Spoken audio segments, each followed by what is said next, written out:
Welcome to the Mesa Chamber of Commerce Inside Business Podcast. My name is Sally Harrison, and I'm the CEO of the Mesa Chamber of Commerce. Today, we're in the University of Phoenix podcast studio, and joining me today as our special guest, again, is our friend Larry Young, owner of Boiling Frog Development. Hey, thanks for having me. Thanks for being here. Yeah. Again.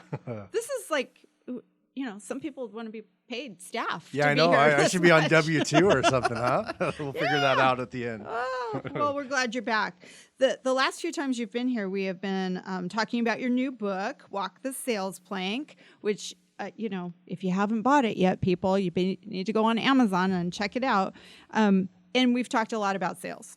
As the owner of Boiling Frog Development, you are a leadership coach as well, and you train leaders to recognize their environment has changed. Let's talk about leadership today. Absolutely. Sounds fun. Yeah. What makes up a great leadership coach, or what is it really that you do? Yeah. The leadership coaching industry has changed over the last a number of years. It used to be when leadership coaches or the title would come out, a leadership coach was responsible for helping somebody that maybe wasn't performing well, was Right. maybe on their way out, and they were relegated to somebody that would try to turn the ship around, Sure. if you will. But leadership coaching has changed. Leaders that are dynamic and that are going places and they're moving in their organization need that extra bit of an accountability. Mm-hmm. And so you hear a lot of times in the leadership coaching world that they're a mentor or maybe they're somebody to listen to almost like a therapist. And so We all need that. we all need it because it's lonely on the top, right? Mm-hmm. It's lonely there. But one of the things that I focus in and try to do different is by trying to spend time and have a relationship with the leader. So I have very few select clients that I do this for, but it's really to challenge them, Sally, to think different. Don't think about things the way they've always done, hence Sure. Boiling Frog, right? Right. Thinking about things in a different way or recognizing that your leadership has Right. changed, yeah. Right. Well, you have to. Times change. Everything around us changes. So how can we stay, back in, the 80s or 90s maybe? That's right. That's Yeah. right. Well, what do you see as some of the best qualities that successful leaders have? Well, I know you work with a lot of them. Yeah, so. there's a number of them. I think there's a couple that come to mind. I think the first is courage. And Yes. great leaders, I think, unanimously will have courage. And courage comes in a lot of different forms. It's not fearless like a Viking that, leaps before they look. Courage is kind of the idea of taking a chance or making a decision and sticking behind it. Mm-hmm.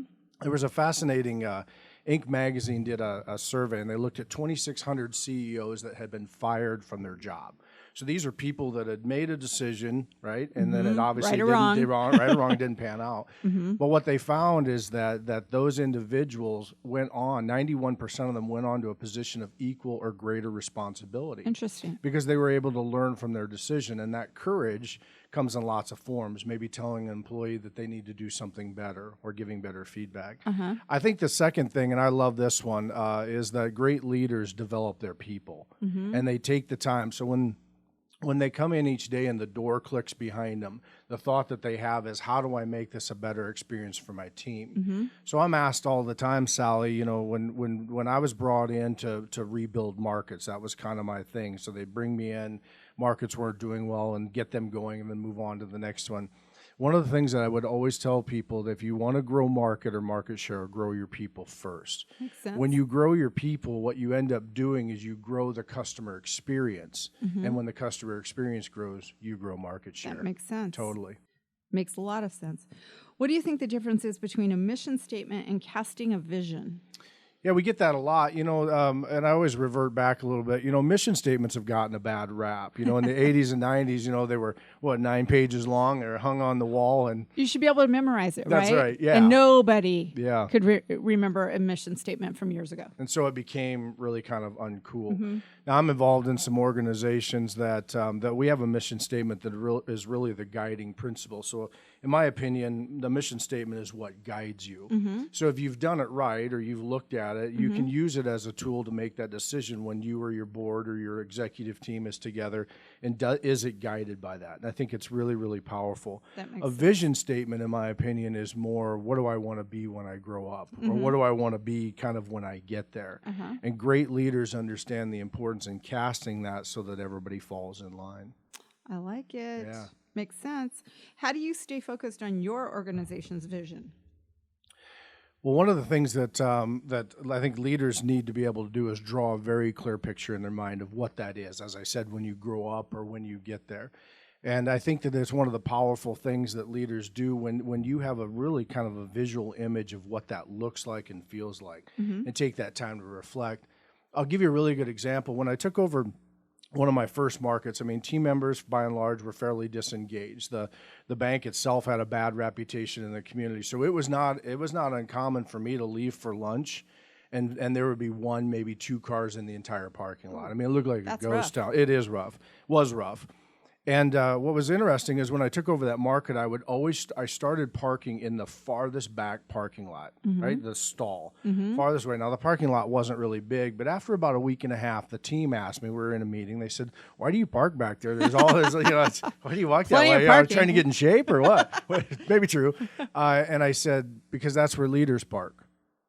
And I said, what you don't see yet is what I see. And I see a parking lot that is so full of customers that's the only place that I have the ability to park. This is a true story. Nice. And there was a number of them that snickered at me at that time, like, okay, they're looking around, right? The place is a ghost town.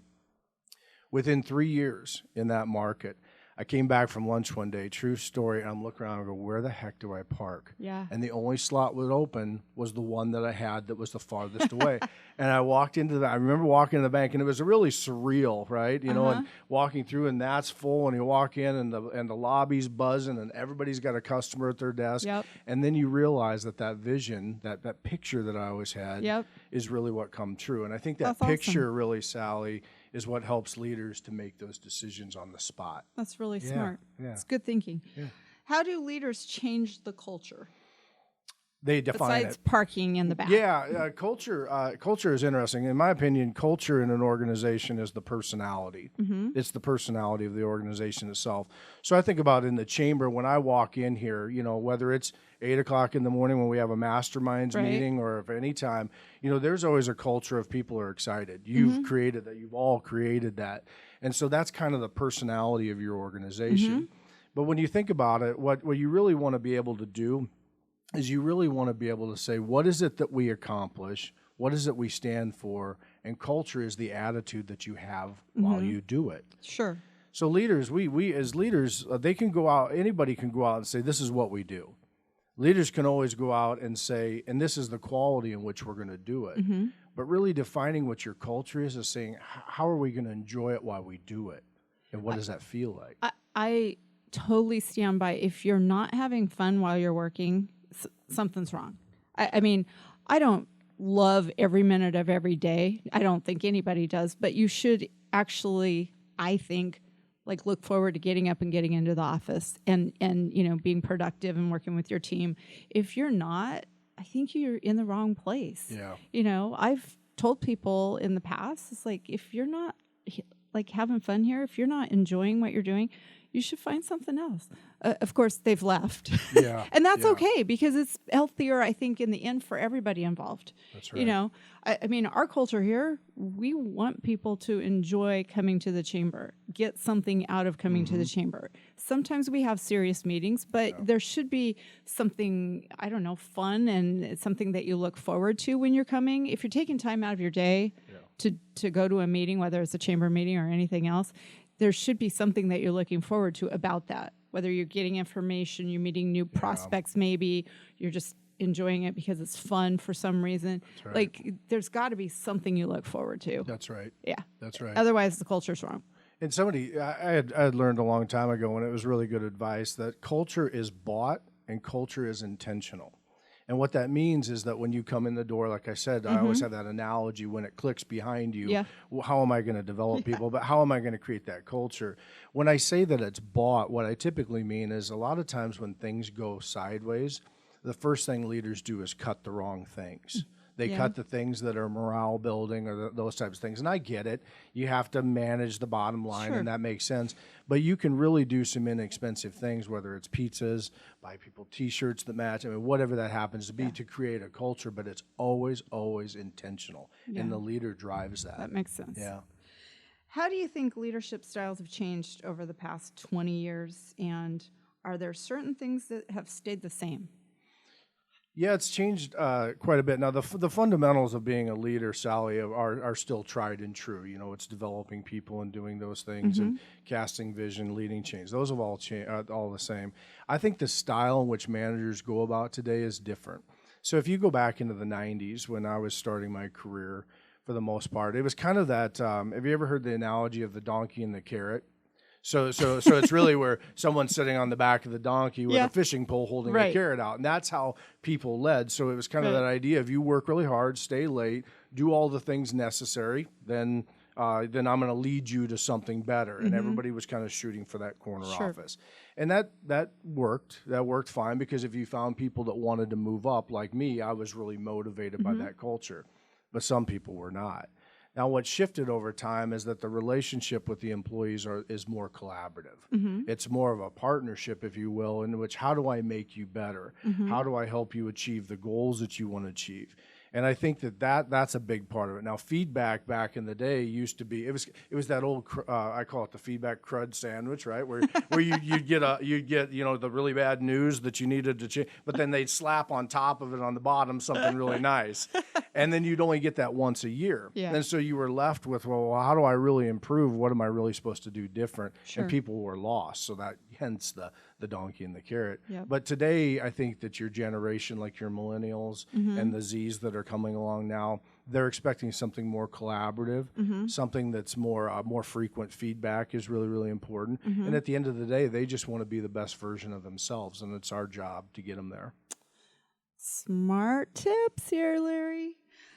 Anything else you want to talk about? Because I know you're coming back next week. No, I think at the end of it, leadership takes courage, and there's a lot of times, Sally, that we have to lead farther than we've ever walked before. And when you're able to cast that vision, develop a culture, and be able to define what that actually looks like, you can lead people to greater places than they thought possible. Good information.